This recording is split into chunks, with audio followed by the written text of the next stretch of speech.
Welcome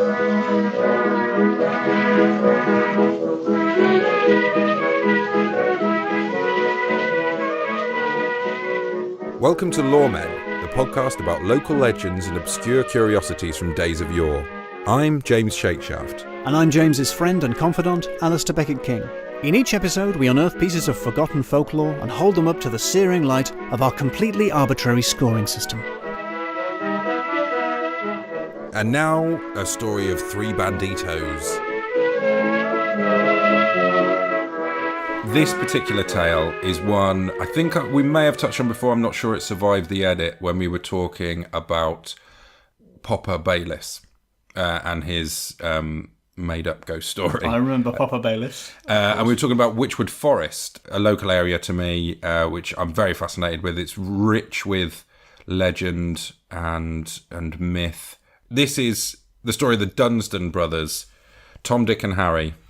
That is their actual names. Their actual names? The eldest, Richard, was born in 1745, and then there's a Thomas and a Henry, nicknamed to Harry, so Tom, Dick and Harry. Incidentally, I looked into this as well. They're not the origin of Tom, Dick and Harry. That had first been said on record in 1657 by an English theologian, John Owen. He told a governing body at Oxford University that our critical situation and our common interests were discussed out of journals and newspapers by every Tom, Dick and Harry. Now, as the quote doesn't go on to say, and by which I mean any old person. It's fair to assume that... Yeah, it was good enough to be brought in front of Oxford University. And I imagine they're pretty strict. Yeah, when it comes to sayings. Yeah, so that's a saying that's been around for ages. So it's just a coincidence that these guys happen to... Or either very stupid, very silly, or quite brave parents, maybe. Maybe they were like, we like these names. They started with Richard. Tom, Dick and Harry? Yeah. So they chose the names Tom, Dick and Harry. Yes. Deliberately, seemingly. I guess so. They started with Richard, so they didn't go into it. They didn't name the firstborn Thomas, thinking, if we do have two more, we can go with this. So maybe they Richard, and then they had the second, and they were like, oh, well, Thomas is a lovely name. And they're like, hold on, we've got Tom and Dick. Another one came along. We're going to have to call him Harry. Yeah. Or they called him Harry, and then realised like a week later, and by that time it was too late. So, yeah, they were yeomen, which they meant they had a little bit of land within Witchwood Forest. But these three boys, they went bad and took to the forest. They had a little cottage in Ickham with an underground passage that led to a cave in the woods, which is where they'd store their horses and gold. So that's pretty darn cool already. Yes. Everyone wanted a secret passage in the house, right? Presumably. I spent most of my childhood thinking about secret passages. Well, did you look or just think about them? I just thought about them. I was very much an armchair secret passage explorer. Now, these guys, they drank at the Bird in Hand at Cap's Lodge, which was a notorious tavern, notorious for its gambling and cockfighting. Don't look for it, it's no longer there. But if you were to look for it, you would still find the cockpit. Which is in the grounds. So is a cock... A cockpit is where they would have cockfights. Oh, right. It's in, Henry V, talking about the battleground. The cockpit also refers to the theatre because they also had cockfighting in the theatre. So that's a play on words from classic Shakespeare. He also referred to Tom, Dick and Harry, actually going back to the origins of the name. But I think he changed it. It was Tom, Dick and Francis. So Tom, Dick and Franny. That's not really got a... He liked to make it his own, though, didn't he? Or he remembered things inaccurately. So these guys, they were petty robbers. They'd rob farmers coming home from market. But then they hit the big time when they robbed the Oxford to Gloucester coach of £500. Wow. Because I think if you robbed a megabus now, you'd be lucky to get £500 out of the people on board. £500 then... Which I did. I had a look at a place on the internet that tells you how much money was worth in the past. And it's worth between 2/3 and £750,000 in today's money. This being early 2017, I think it's worth mentioning. Yeah, of course. The whole concept of money could have been rendered incomprehensible by the time we finish editing this. Yes, and that made them wildly notorious. But they get 2/3 and £750,000. But it's still a lot of money. £500 in That said, I have no idea what period this is set, but in those days, Well, whatever they were. The oldest one was born in 1745. 1745. So I took it as being 1770 for the oldest one. So he's 25. The youngest one, unless they're twins, is probably 22 at that age. That's that's when you would turn. Well, that's the kind of time when people had like £100 a year, didn't they? And you could live off that. That's the amount you. Yeah, that's loads of money. A lot of money. Loads of money. That didn't mean an end to their criminal ways. That's just what made them notorious. And then they planned to rob Tangley Manor while the squire was away, but they were overheard planning this at Cap's Lodge. And the butler of Tangley Manor was warned. He called the constables. It's what you would do. The constables and the butler waited silently on the night that the Dunstan brothers were due to rob the manor. And they waited by the heavy, stout oak door, which had one of those shutters in it. It's a peephole, but that gives the wrong impression, I think. Nowadays, a peephole is a very small piece of glass that makes people look a bit silly. In those days, that was quite a big shutter that you would slide open in order to have a look at who was coming, trying to get into your house. Now, as it was approaching midnight, the shutter slowly slid back as it was being opened from the outside, and an arm reached in. It was one of the Dunstans, feeling around for a key that was supposed to be hanging there. And their butler grabbed the arm and tied it to the handle of the door. The constables and the butler heard the sound of muttered oaths from outside, and then distinctly the words, "Cut, cut!" and some muffled cries, and then the arm fell into the house wholesale. The severed arm fell into the house. And presumably the constables and the butler took a few seconds to... Their bluff had very much been called at that point. Open the door, and the Dunstans were gone. There was a small trail of blood, but they couldn't follow it because it was too dark. And then, when next they're seen, the Dunstan brothers, there's only two. There's only Tom and Harry. So it was believed to be Richard who put his arm through... Well, 'cause Tom and Harry, the two that were there, it's not mentioned that they only had one arm. Yeah. So yeah, it was, Richard presumably bled to death. Ah. Poor bugger. Well, he'd been robbing quite a lot of people. He was trying to rob the squire. Yes. But that's... I was hoping that when they came back, none of them would have any arms. Yeah. So that nobody will ever know which of them it was. Oh, yes. And therefore prosecution would be impossible. I think in those days they'd have probably just killed them all. Yes, they would, wouldn't they? Yeah. Now, and Tom and Harry remained at large until their capture in 1784. Now, before we get into their capture, I want to tell a little tale. This is a little side bit which is a little confusing, to be honest, and I'm not sure. During this foiled robbery, was it an armed robbery? I don't know. Because at one point, yes. Yeah.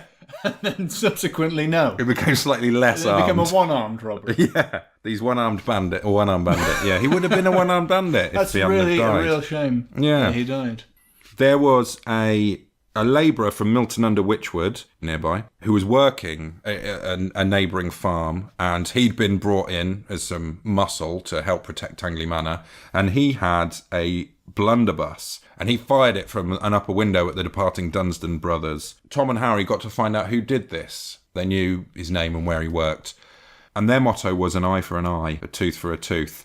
So they waylaid this guy as he was walking home. They said, "Where's such and such who works at this place?" And the guy realised they didn't know who he was. Now what he did, he pretended that they were on the wrong track and that the man that they wanted was already at work. And so they set off to find him. And now, according to the story, as fast as he ever could travel, the guy ran to where he told them to go. And he got, as they say, he just got into his cottage when the men of vengeance arrived. This is literally the next sentence. I'm not omitting anything. They did not, however, do anything, but went off. What? And all it was is that the hero of the piece was afraid to go to work until they were arrested.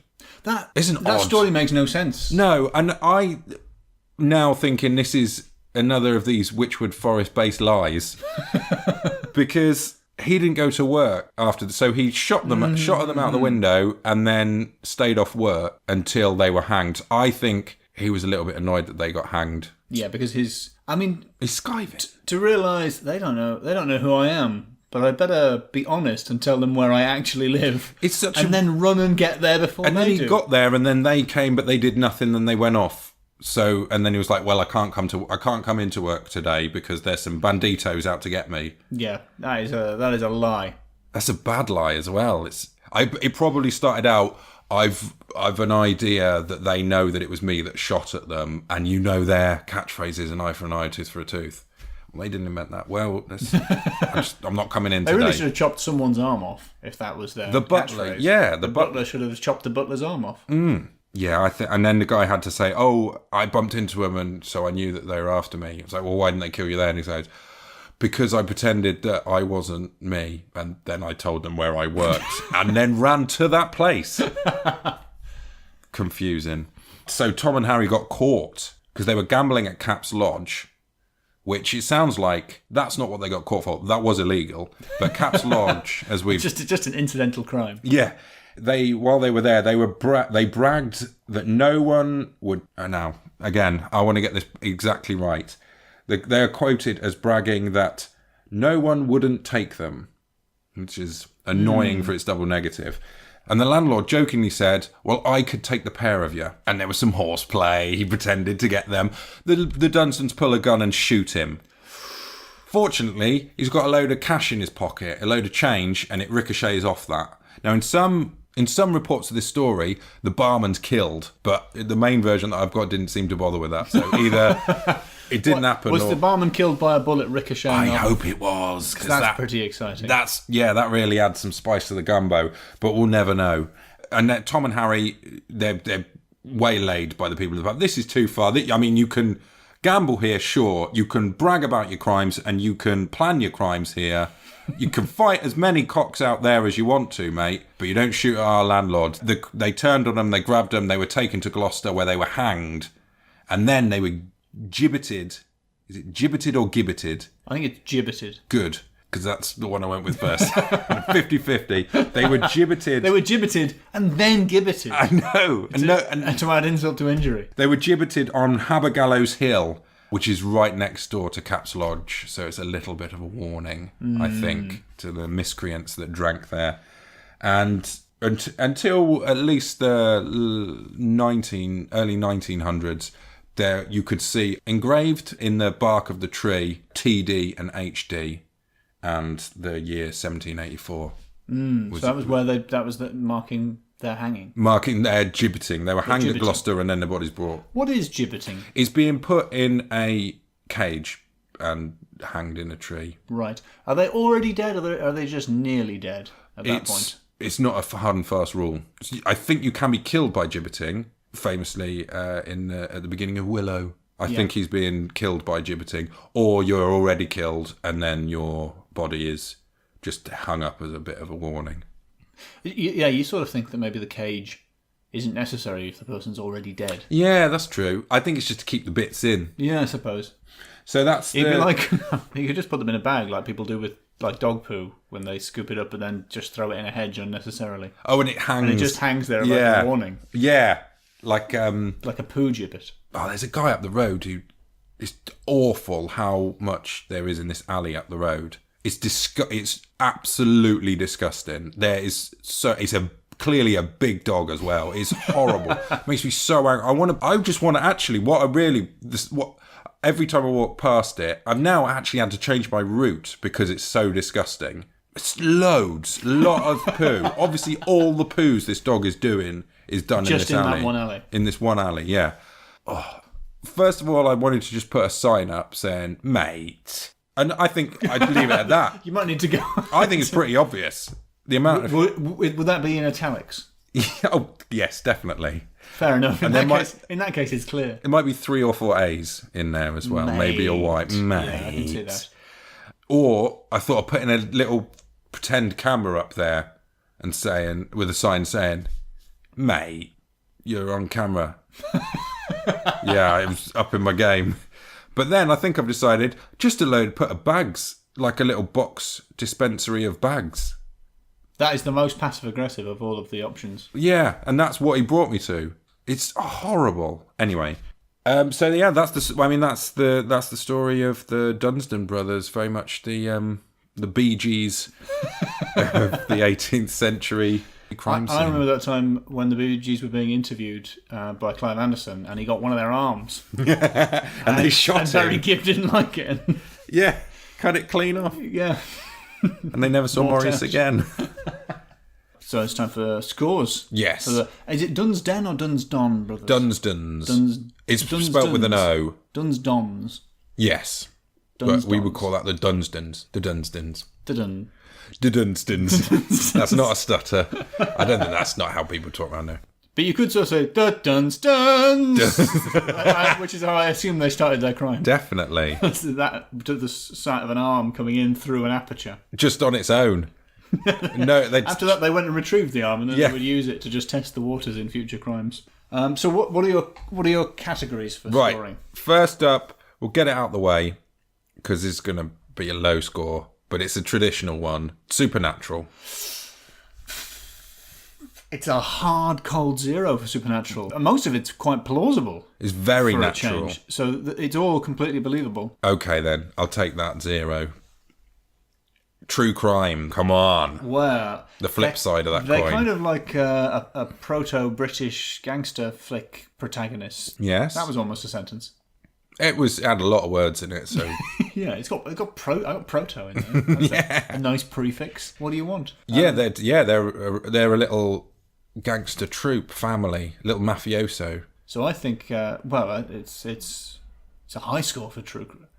big time. It's 5, isn't it? It is. It's all true. It's all crime. It is, and also apart from that little bit that I think was made up. The Thresher, the guy that pretended. I mean, fair play. That's an elaborate story to get out of work. I've not thought of doing that before. Apart from that obviously made up story by Captain Blunderbuss. Yes. The rest of it sounds like genuine, plausible history. Yeah, probably. They It may well crimes, be. and eventually their crimes caught up with them. So I suppose maybe how easy is it to cut an arm off?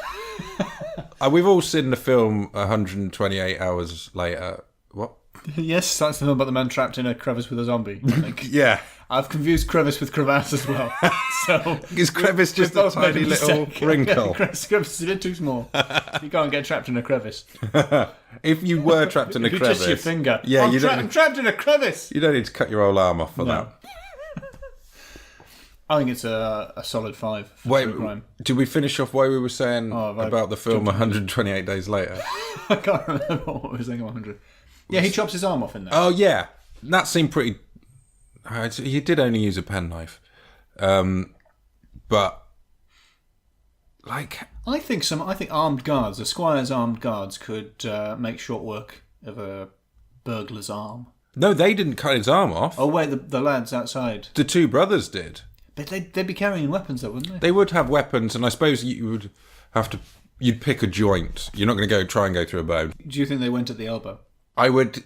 That's where. I know because he's reached right in, so they would have to go in the shoulder, and I imagine that's probably well protected by the body. Oof. But I still think it's believable. Yeah. Yeah, they're ruthless. You don't get £500 from the Oxford to Gloucester coach by not chopping your own arm off. Not at a being pinch. prepared to By chop not being your brother's prepared arm to chop off. your brother's arm off, exactly. Cut. Oh. Yeah. Okay. So what we got 5. 5 for true crime. I was trying to talk you out of giving me points. There, Yeah, I don't know. No. I'm very bad at the point scoring part of this. It is a high scoring category, true crime, which not quite makes up for Supernatural. What's next? Secret passages. Secret passages. What I like about the secret passage was that they kept horses at the end of it. Because that's kind of sweet, and it makes the cave sound nice. And it's gold. And golden horses. Yeah. Gold. I'd just like to Gold just and horses. so we don't get any emails.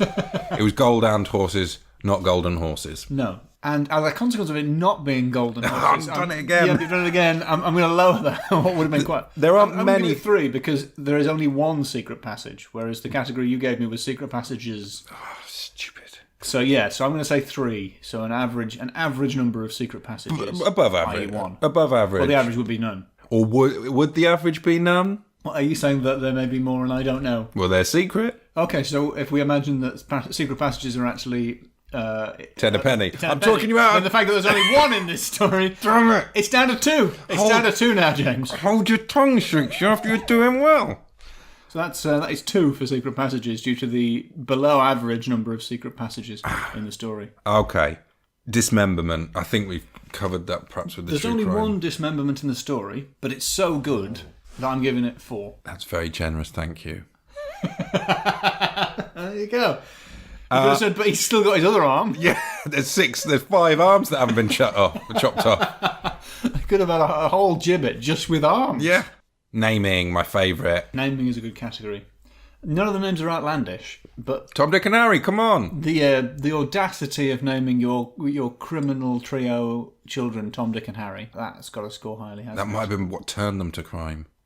But the name sort of implies that they're commonplace, that they're just But we know that they're actually quite unusual. It's almost a front. The name Tom, Dick and Harry suggests 3 ordinary guys. Yeah. When in reality, secret criminals passage full of golden horses, if I recall correctly. Or is it a comment on society saying that?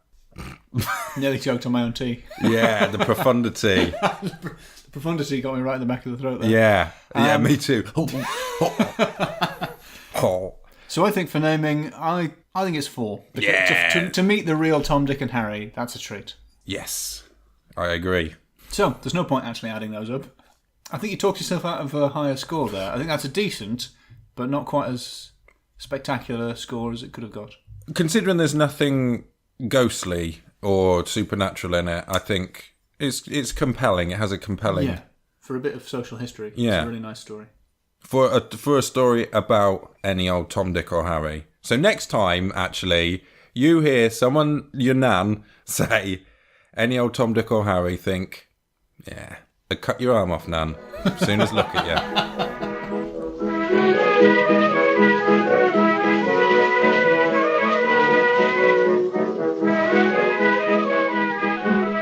In this next story, the Loremen take you deep into the bowels of the earth. Well, about a mile deep, which is... it's deep.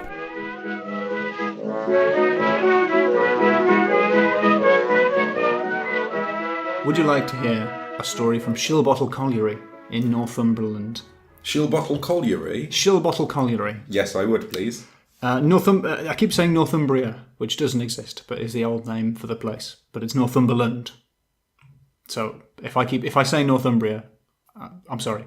I've messed this up already, haven't I? Ruined, yeah. Ruined with a bit of confusing nomenclature at the start.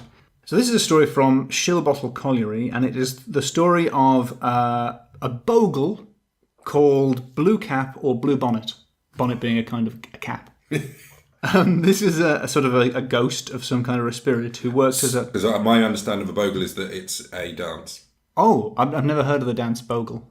To bogle is put your hands on your knees and then moving your bottom very provocatively to music. It's not that, as far as I can tell from this account of folklore. I think it's quite different. It's far from a sexy dance. Well, I'm not sure I'm buying into it. It's more like a poltergeist. Because it appears to be mostly invisible, but it's not quite a poltergeist because it's partly visible. At least it's cap, presumably. Well, yes. I don't want to spoil it. What happened was he worked in the colliery as a putter. A putter was someone who pushed the trams or pulled them around, so he would actually work in the colliery. And there's an account from the Colliery Guardian in 1863 which explains... Sometimes the miners would perceive a light blue flame flicker through the air and settle on a full coal tub, which immediately moved towards the Rollyway, or Rolyway, which I sort of think is how they pronounce railway? Or just roll. Rollyway. Rollyway. It is a Rollyway, isn't it? A railway. Is that? No, that's not where the word comes from. It's the rails. Rails is where... Anyway, it moved towards the Rollyway, as if impelled by the sturdiest sinews in the working. Industrious Blue Cap required, and rightly, to be paid for his services, which he modestly rated as those of an ordinary average putter. Therefore, once a fortnight, Blue Cap's wages were left for him in a solitary corner of the mine. If they were a farthing below his due, the indignant Blue Cap would not pocket a stiver. If they were a farthing above his due, indignant Blue Cap left the surplus revenue where he found it. And that is very unusual, apparently. To pay a ghost. To pay a ghost. It is very unusual. Even in the context of ghosts and goblins and sort of helpful household spirits, paying them is really unusual. Sometimes they get fed, but giving people money, or clothes in particular, almost never happens. I think traditionally giving them clothes is the way to get rid of them, often unintentionally, because sometimes they were helpful. So this guy was helpful, but by paying him, yeah, he stayed and he worked there. And you couldn't even get rid of him by underpaying him? No, he would just be annoyed and not pocket a stiver, which is an old coin. But I think the sad thing about this is the mines have all closed now, and so doubtless this guy is down the Job Centre Plus. Taking not a penny more Not a penny more. than his job seeker's allowance. But I think it's worth looking into because it might be like a first case of an actual ghost being found fit to work, which is believable. That's my bit of satire. Yeah. Stick it to him. Take that.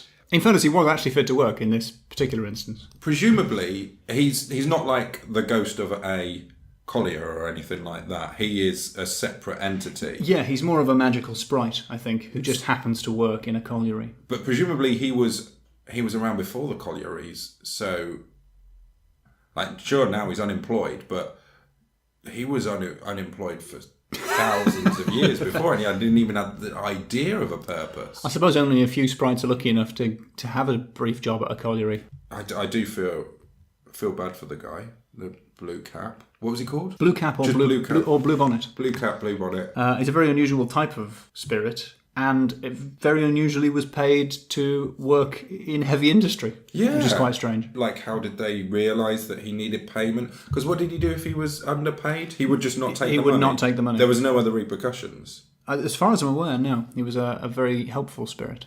So how did they notice that? They must have, off their own back, thought, we're getting a lot of help from this blue cap or blue bonnet, sure.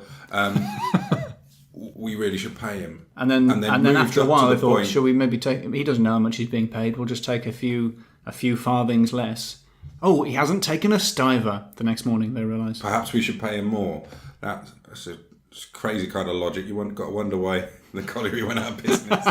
Well, hold on. Hold on. I'm not having you pin the closure of the mines on ghosts. Northern. It wasn't mainly ghosts that closed the mines. They were undercutting everyone. These scab ghosts. Yeah. It doesn't say whether he stopped working during the strikes. Exactly. Or whether he, based on he was highly principled and refused to be, over or underpaid. So presumably, I can't see him scabbing. No. It's not all blue cap. He's with the guy. He's one of the guys. He's a putter on the rollaway. So, what do you reckon for score? Scoring, right. Spookiness. Spookiness. It's high and low. Yeah, because it's got a proper ghost throughout. Yeah. But he's not a very scary ghost. He's quite helpful. There's no threat. There's no peril. Because it's actually quite helpful. Yeah, and as we've said, the worst that would happen is nothing. He doesn't do it. He still turns up at work the next day. But wait a minute. He's getting the price of a full putter's wage. Yes. Well, the average. He's not really doing putter. a full day's work. How much is he doing? Sometimes, yeah. It does just say sometimes. Is that the work of an average putter?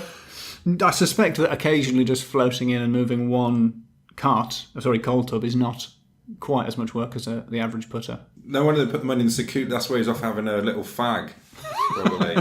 So is that the blue flame? Really dangerous vaping. in a mine. That's why he's vaping. It's the blue light, so you know. Oh, of course. That makes sense. So spookiness is probably only a 2, you think, for spookiness? I'm trying to think of any category that this will score highly on. I mean, naming is a category. A blue cap is good. Rollaway is good. Blue cap / blue bonnet. Yes. Great names. There was the word putter, stiver. Rollaway. So in terms of cool words, what do you reckon? Way high. 4. 4? Okay. Is 4.5. Don't want to. I don't think. I don't stand by decimal points. Otherwise, we should just do it out of 10. I'll round it down to 3. No, I won't accept. 4. No, I won't accept 4. a penny more or less than 4. Inspired by blue cap. Yeah. All right. Yeah. 4's good. 4. I think working class hero category. Very high. Very high. 4, 5. 4 or 5 out of 5. 4 or 5 out of 5. Then we've just. You had just invented a category in order to give it a 5. That's what the categories are for. Okay. All right. So it's 5 out of 5 for working class hero. For working class heroics.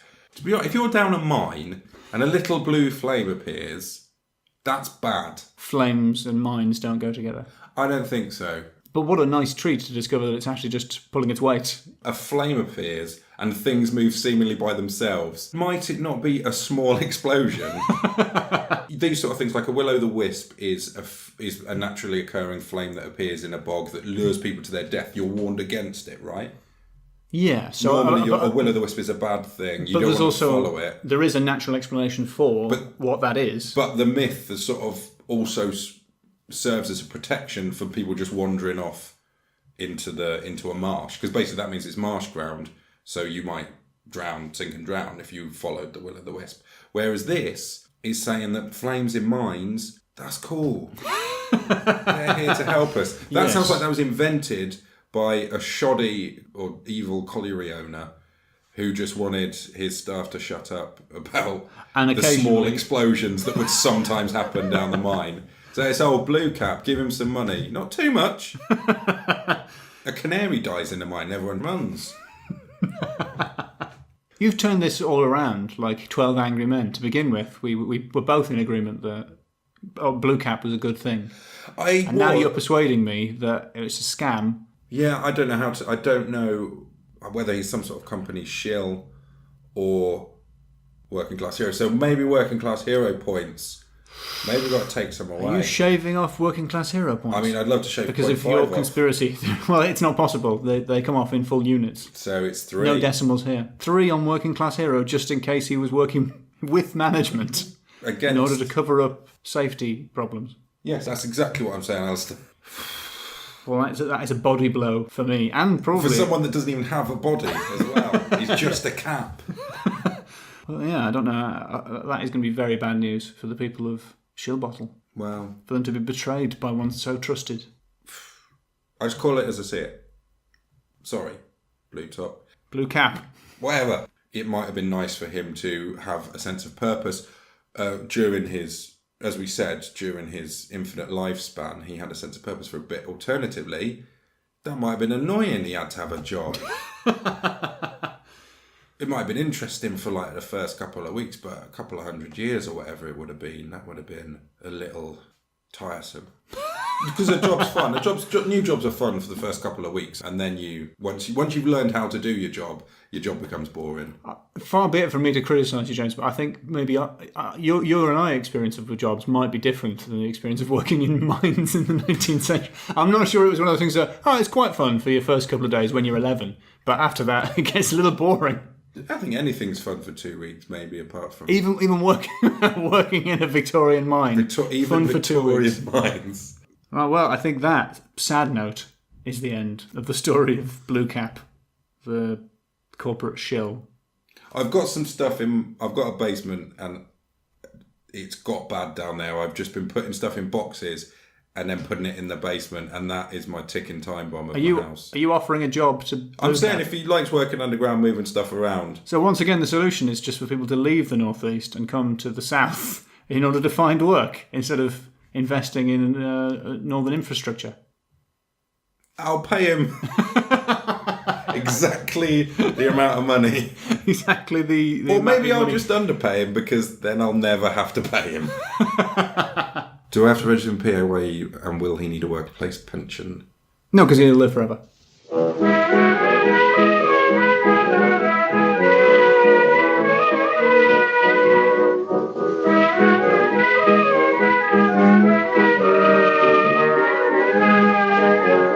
You have been listening to Loremen. The Loremen are Alasdair Beckett-King and James Shakeshaft. If you enjoyed Loremen, please rate and subscribe in all the usual places. If you didn't enjoy Loremen, we'll chop your arm off.